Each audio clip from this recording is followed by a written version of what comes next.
Meeting is now streaming live on YouTube. Yeah, preparing to live stream the meeting. Now, why does it only show your face on my second screen? There we go. Depends how you set it up. Gallery view or... Yeah, it like switched to speaker view on its own. Okay, there we go. All right, let me. Gallery view or... Yeah, it like switched to. How is it that I find the video to share? All right, so what I'm gonna do is I'm gonna also I'm gonna share it on Facebook. Okay, then I can share that. Yeah.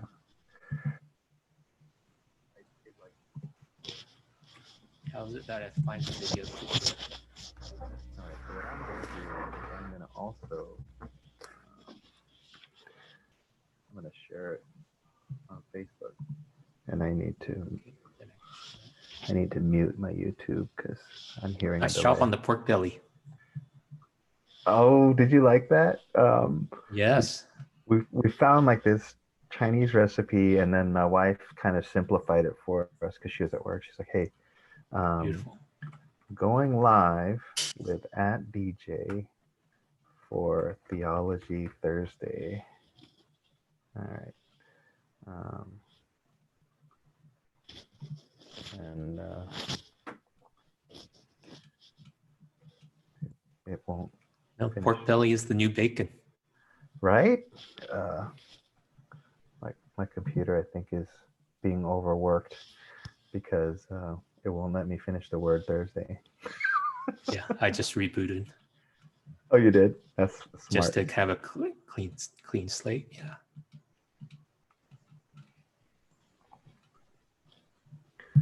Let me try that again. Oh, no. Stay on page. Okay. On YouTube live. Okay.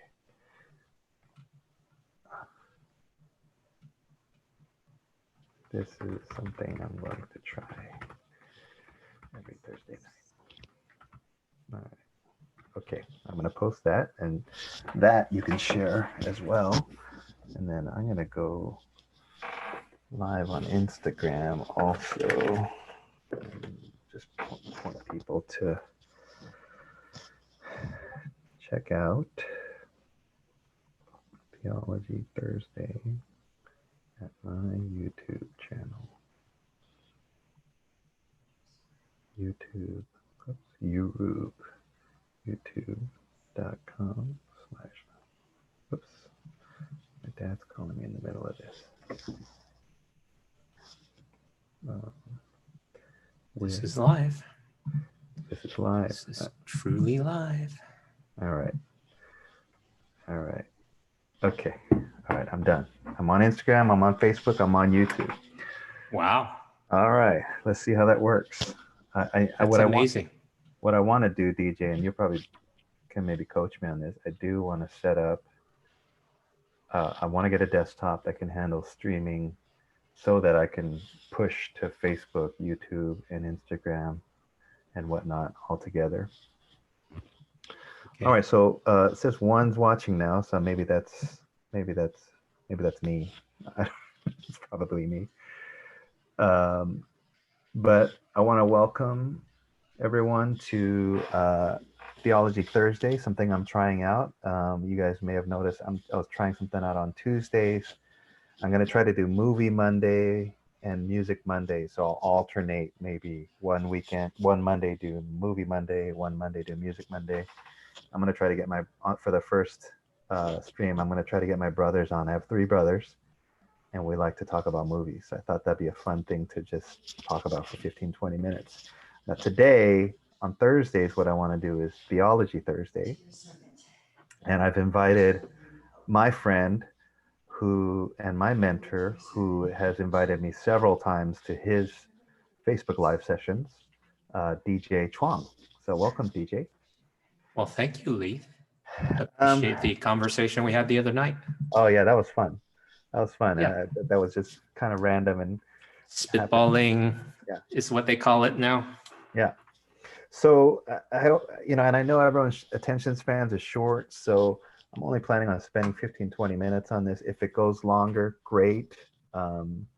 If there's questions that come in through, I think you'll have to ask the questions on my YouTube page, www.youtube.com/LEEJYI, which is pretty much my handle for everything: Instagram, Facebook, YouTube.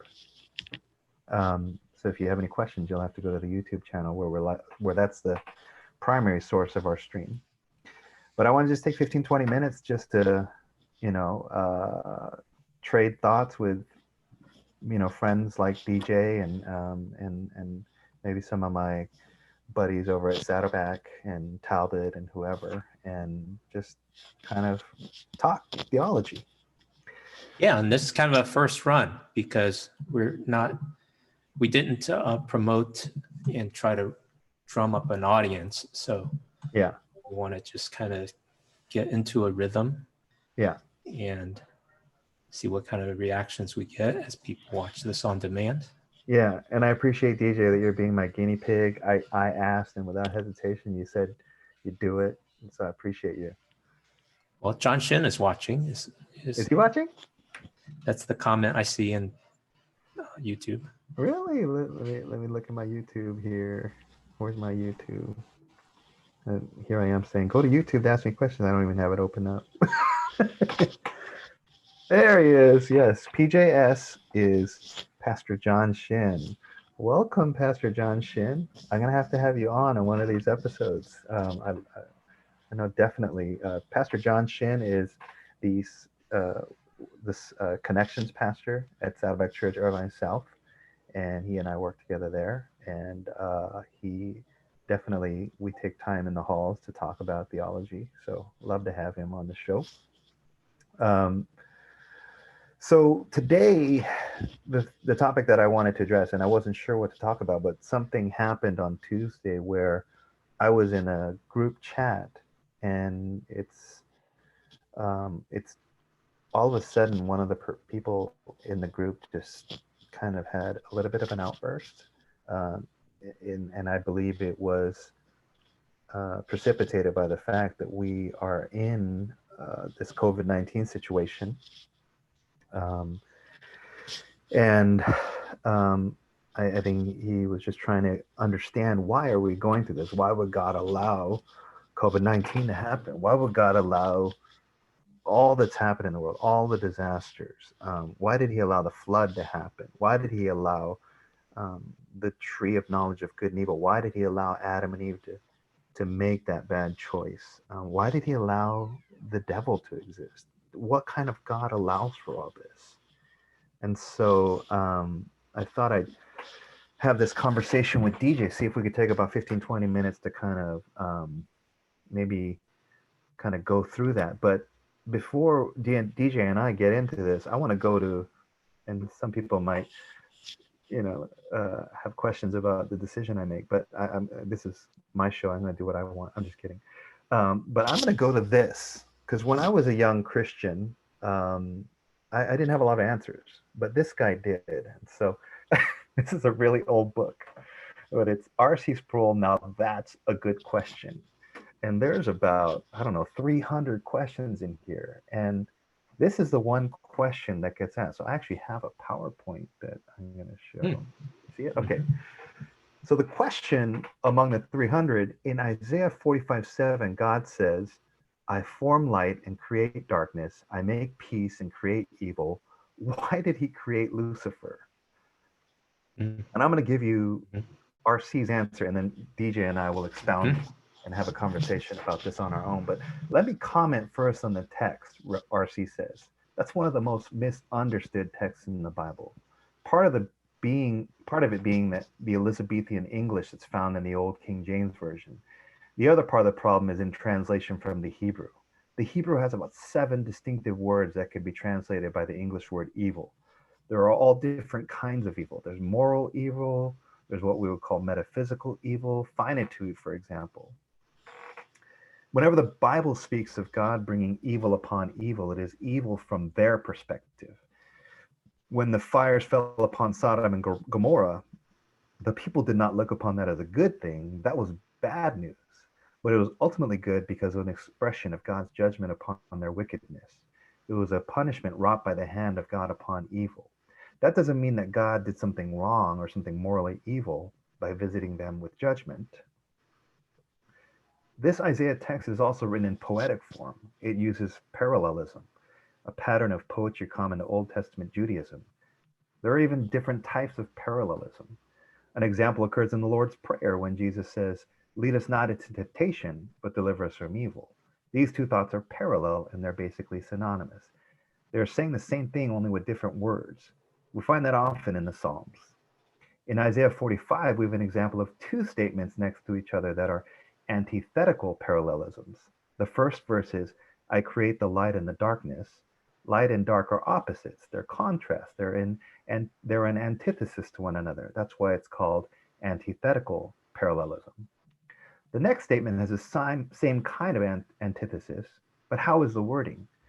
"I make peace, I create evil." It doesn't ring true because peace and evil in our vocabulary are not antonyms, are they? Whereas light and dark are opposites, these are not. What the text is saying is that as God brings good things to bear in this world, he also brings about calamities in his judgment. It is not speaking about the original creation. And it's unfortunate that the language persists in that particular translation. Now, why did he create Lucifer? I don't know. But Lucifer was not created evil. We have to remember that Lucifer was created as an angel who later rebelled against heaven. So that's a little bit of a mouthful there, and it's a little heady. It's a little intellectual. We can thank RC for that. But DJ, I'm going to kick it off to you before I chime in. What are your thoughts? What is your response to why does God allowing this to happen now? Why does God allow evil? Yeah, it's a huge question, and I'm surprised that you only allocated 15. You're muted. Why are you muted? Did you mute yourself? No, Let's see. I'm not muted on my side. Yeah, I didn't mute you. Let me make sure I unmute all. I can't hear you. Well, I'm sending audio.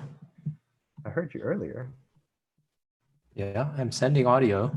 My microphone is going up and down. This is, oh, you know what it is? I muted my Mac earlier because it was making all these notification noises. There you go. Okay. All right, DJ, go. So you presented the biggest question that humanity has asked for centuries. Yeah. And it's not one that we can resolve in 15 minutes, much less 15 hours. No. And it is essentially the hardest question about God and suffering, and as well as judgment and evil. So just those things that are part of that mix, whether that's disease or God allowing people to, or commanding the Jews, Israelites, to kill people in the flood and so on, and Lucifer. That is the hardest question. And I don't think it's any easier to say that there's no God. And so I think the question, it is very heady, but when people are suffering, they're looking for not a philosophical answer, they're looking for a personal answer. Sure. And what Christianity offers is a God who suffered himself in the person of Jesus Christ. We also have a God who died himself. So he knows what it's like to be unfairly judged and punished. And so it's not just a God who is aloof, but a God who's involved in our humanity and knows the pain of suffering and knows what it's like to be a victim of injustice and knows what it's like to hurt. And so that's the first thing I want to mention. And then when it comes to, well, did God create this or did God create that? Then it can get very, very philosophical and technical and theological. So I'm not sure I want to jump into that because that can go really deep really fast. I did want to say, hey, we have a unique kind of God that he has suffered, he has died, but this is Easter too, that he rose again from the dead. Yeah. Speaking of which, at 4 p.m. today, our church, Saddleback Church, did their first live service for Easter weekend. So if you get a chance, go check it out. Number one, because it's a great message for everyone from our pastor, Rick Warren. And secondly, there's a beautiful, creative music video, if you will, at the beginning and end of the sermon. It was phenomenal. I was blown away. It was so if you get a chance, go ahead and check that out. My first response actually to the person that had commented was, because he wanted to put it all on God. It's all on God. God made all that happen. And I think to your point, DJ, I wish I was cognizant of the fact that, he's hurting and he doesn't need a philosophical or logical response. But my first response was, is it really on God? Because I think part of the conversation was also, whatever happened to free will, I think that was also part of the conversation. And I said, and that's, for me, that's part of the reason why we experience what we experience, is because of that choice that we can make as human beings. Adam and Eve chose the wrong thing. And we, as human beings, have made wrong choices all along the way.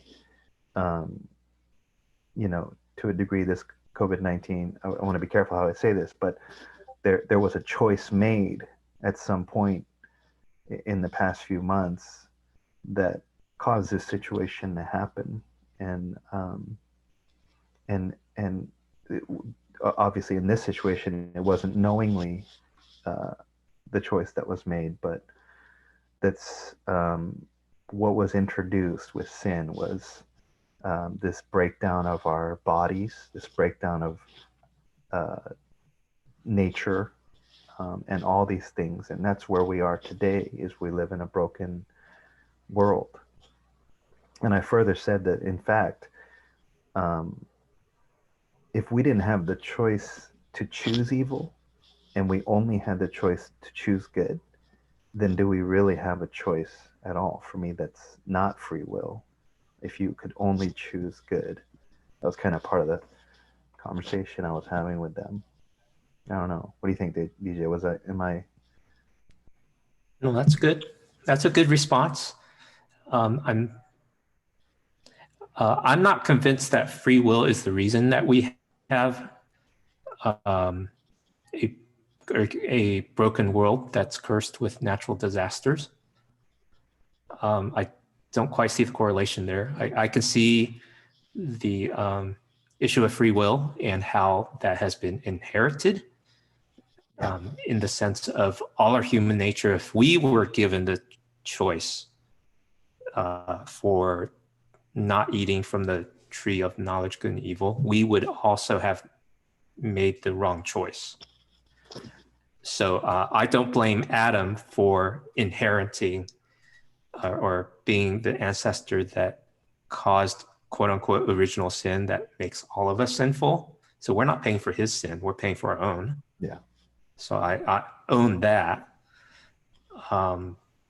The other parts of the questions that have been raised in terms of Lucifer, I think that was adequately answered, that Lucifer also was given free choice and he chose to rebel against God and took a third of the angels with him to do that. When it gets theological and philosophical is, well, why would God let all these bad things happen if he's supposedly all powerful.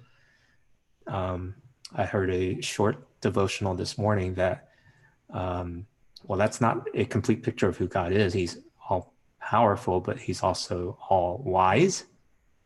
So he has things that he knows that we cannot understand for why he would allow that. So that gives God not an out, but God is far wiser than we are. That's why we can't understand why he would allow that. Absolutely. I agree. And so I think that's a better way to hang that, to say, yeah, it doesn't make sense to us, but somehow God's wiser and he's allowing it for a wiser reason. Yeah. And I think we get hints of that when we look at the life of Jesus, and also in the New Testament in particular, that suffering has a role in our life. That God is able to use evil. Joseph, even in the Old Testament, God is able to use what people meant for evil, and let's expand that, even natural disasters, even what Mother Nature means for harm, God is able to turn that for good. And in the same way in Romans, that suffering produces character, and character hope. And so suffering actually grows us. It's not something that just harms us. I couldn't agree more with that, DJ. In fact, for me, as you know, my wife is recovering from breast cancer, and I think you've heard it from anyone who is a survivor or co-survivor. We would not wish this on anybody. It's an awful, awful, awful experience. Not just for the one who is going through the surgeries and going through the treatment, but also their family. And it's not something we would wish on anybody. At the same time, in the last 2.5 years, 3 years, we've grown more than we ever thought we could in terms of our faith and our dependence upon God, and learning about our own mortality, and learning to cherish our relationships with one another as a family. I mean, it's the worst thing that happened to our family and the best thing that happened to our family. And yeah, so I couldn't agree more with you, DJ. That's what comes to my mind. Now, I too have suffered. I wrestle with, I manage my mental health. I have a bipolar disorder for 20 years. And 3 years ago, I had a dramatic psychotic episode that landed me in the hospital for 3 days. And so that was the most intense suffering I've gone through so far. And it's a very humbling time. And but I would not say it was the best thing that happened, but I did grow out of it. So that's one aspect of it, is when someone goes through quote unquote needless suffering. What gets us through that suffering and out of that suffering is if we're able to find meaning. Yeah. And this isn't necessarily because of faith, but even for people that are able to go through that, becoming better instead of becoming bitter, somehow they've found meaning through it. Now, for those of us who believe in the God of the Bible, that meaning is very much rooted in Christ and how Christ has shown us the way. But for someone who's wrestling with, well, what kind of God would allow this? Well, if you don't have a God, I think the situation's worse. And secondly, the kind of God that we do believe is actually one that will go through with us, go through those hard times with us, and that we're not alone, and that he wants to help us through that. And so he actually wants to give us strength. So that's the kind of God that we have. Now that doesn't, that's on the personal side, but on the judgment of evil side, that one's a bit more confounding. Why would God kill everybody except 8 people when the flood destroyed the earth except for Noah and his ark and the animals? Well, God's a complicated character. Mm. And I'm willing to say that, well, God's God and I'm not, and he takes evil pretty seriously. Yeah. I Well, don't, on that know. note, I don't have a good answer to that. It's a hard question. Well, I mean, the thing I would say is we can get upset with God for allowing the flood to happen or for the total annihilation of the Canaanites.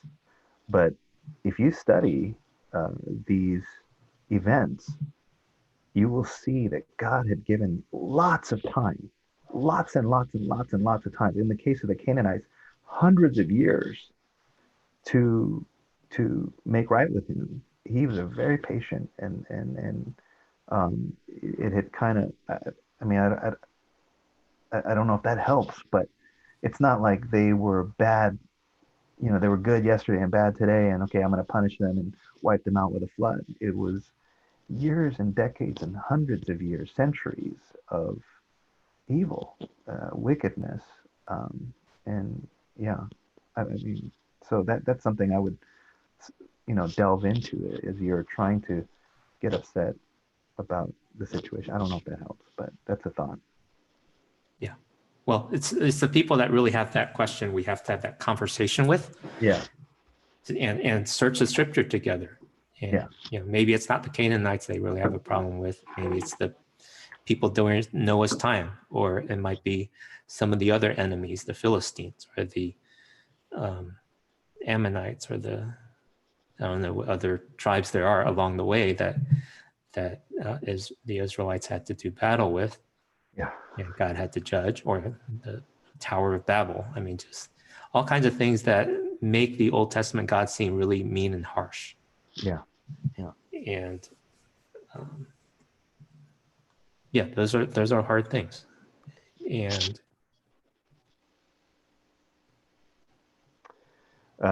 but we don't have a two-dimensional God. Yeah. And it's worth wrestling with those questions. I think it's too easy to dismiss God for yeah, I mean, not being neat and tidy. Yeah. Which is funny, because these are the people that are rejecting God for these reasons want God to be neat and tidy in their way. Yeah. And they don't like the way traditional Christians have God in a neat and tidy way, in a flannel graph kind of way, I guess. I don't know.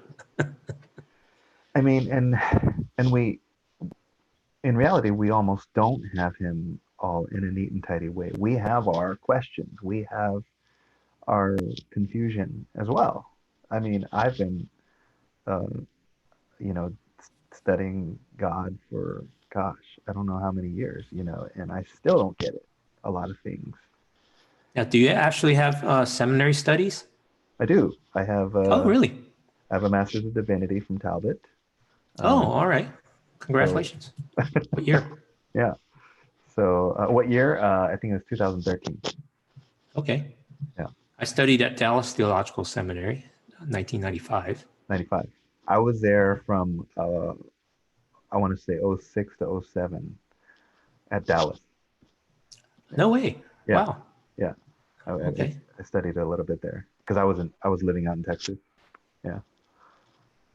So, all right. Well, we've gone over our 20 minutes. We've lost people past the 20-minute mark. So, what I want to do, unless you have anything else you wanted to share, DJ, I did in the comments say, check out Erasing Shame on Facebook. Is there anything else you want to share, DJ, before we close our time? No, I'd like to see what kind of response happens here. And we can definitely drill down more on this infinitely challenging question. Yeah. And and I think it's worth wrestling with. And perhaps if you want to go metaphorical, just as Jacob wrestled with God all night, this is a question worth wrestling with, because it can be a stumbling block if you don't really wrestle with it. And life being life, suffering is certain, death is certain. And so if we don't have a clear answer on those two things, they'll forever be nagging. Well, and like I said a moment ago, I'm wrestling with a lot of this, not just overnight, but for years. So we'll continue to wrestle. And if you have any thoughts on the matter, please feel free to comment in the YouTube channel. DJ, thank you so much for being my guest. And I know I'm definitely going to ask you to come on again if I continue this. This is my first time. It looks like I'm going to have Pastor John on in one of these upcoming weeks. But thanks again for joining me. And Great. Enjoyed it. make sure, guys, to like the video, share the video, comment on the video, subscribe to my channel, and I appreciate you guys spending the last less than half an hour with me. All right, God bless you.